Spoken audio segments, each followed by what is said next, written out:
I want you to picture something. It's my sister's wedding day. The venue is perfect, every white chair tied with ribbon, the flowers, peonies, pale and full, arranged like someone planned it for a year. The music has started, soft piano, the kind that makes people cry before anything has even happened. And I am standing at the altar, the maid of honor, the one she trusted most in the world, wearing the exact same dress she once wore to destroy me. I know what you're thinking. How did you get that dress? What did she do when she saw you? Did you actually show up to her wedding in her wedding dress? Yes, I did. But here is the part that will change how you see this entire story. She handed it to me herself. She cleaned it, pressed it, hung it in my hotel room the night before, and she cried when she did it, because she thought it meant we had finally healed. It took me 3 years, 4 months, and one very specific question to get to that moment. Stay with me, because this story doesn't start at that altar. It starts the night before my wedding, the night everything I thought I knew disappeared. You need to understand what my sister was to me before I tell you what she did. Not just a sister, not just family in the way people use that word loosely. She was 3 years older, she taught me how to tie my shoes, she sat outside the bathroom door the first time I had my heart broken, at 14, and slid a piece of chocolate under the gap without saying a word. She defended me in school when a boy made fun of the gap in my teeth. She called me every single Sunday night for 6 years straight, even when she was traveling, even when she was busy, even when we had nothing to say. When our parents divorced, we were 8 and 11, we made a deal. We said, whatever happens, we're the ones who stay. She kept that deal. For over 20 decades, she kept that deal. When I got my first real job and called her from a parking lot crying, certain I was failing, certain I wasn't enough, she drove 40 minutes in traffic just to sit with me. She didn't fix anything, she just sat there. I'm telling you all of this because what she did later doesn't make any sense without knowing this first. You need to feel what I felt, the specific texture of that trust, because when someone like that betrays you, it doesn't feel like betrayal at first. It feels like you invented a person in your head, like you looked at someone for 20 years and saw only what you needed to see. I found my wedding dress in March. I wasn't the kind of person who had dreamed about it. No magazine clippings, no mood board, no vision. I just walked into a consignment shop on a Saturday afternoon with no plan, saw something hanging in the back on a wooden rack. Ivory, hand-sewn lace on the sleeves, a small train that didn't drag. It looked like something from a different era, like it was waiting. It cost less than a month of my phone bill. I put it on as a joke. I started crying in the dressing room. The following weekend, I brought my sister to see it. She cried too. She held both my hands and looked at me in that mirror and said, and I remember this line exactly because I replayed it for a long time after, "You look like the kind of woman someone would be stupid to lose." That was April. My wedding was scheduled for September. I had no idea what she was already planning. And here is the thing about that sentence that still haunts me sometimes. Neither did she. Not fully, not yet. The worst betrayals don't always begin as betrayals. They begin as feelings someone doesn't know how to handle. The night before my wedding, I made one mistake. I left my dress at my sister's apartment. She offered to keep it, said she didn't want me to stress the morning on, said she'd be there early, said verbatim, "You won't have to think about anything. I have it." I said yes, without hesitation, because she was my sister, because sisters don't do what she did. 8 a.m. came, no sister, no dress. I called, no answer. I called again, straight to voicemail. By 9:15, my friend Dana, who was supposed to be my maid of honor that day, was knocking on my hotel door. She looked at my face and already knew. By 10, we were at my sister's apartment. The door was unlocked. She wasn't there. The dress was not there. There was a note on the kitchen counter. I'm not going to read you the whole note. but the part I'll still have memorized 5 years later said this: "I'm sorry. I can't watch you marry someone who once told me he loved me. I've loved him before you did.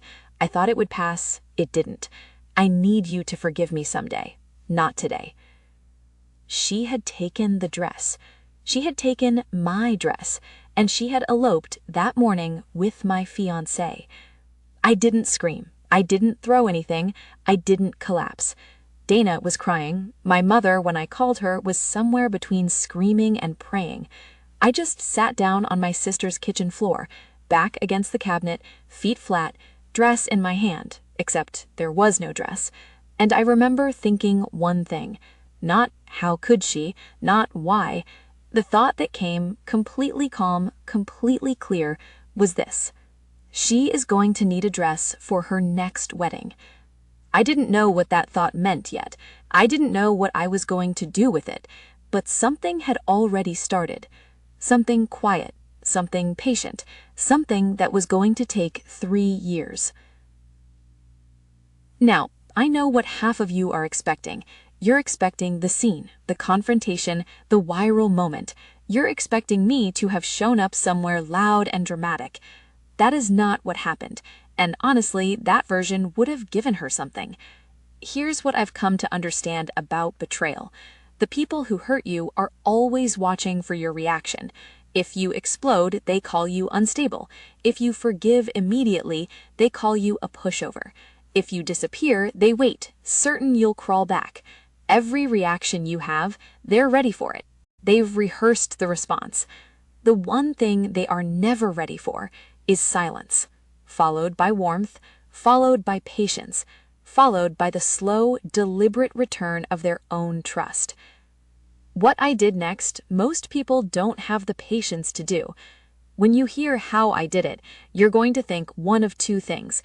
Either that's exactly what she deserved, or that's terrifying. Maybe both are true. I did not contact my sister for 11 months. Not one call, not one text, not one angry letter I almost sent at 2 in the morning. 0 contact. In that time, I healed. Slowly, badly, then better. I cried on Dana's couch for a month. I worked too much for a few months after that. Then one morning I woke up and made breakfast and noticed I hadn't thought about either of them since the afternoon before. That was the morning I knew I was going to be okay. And that was also the morning I let myself start thinking about the dress. Through Dana, who had a friend still inside their circle, I learned what was happening with them. I want to be careful here because what I'm about to tell you is not about gloating. It's about understanding the mechanics of what I was working with.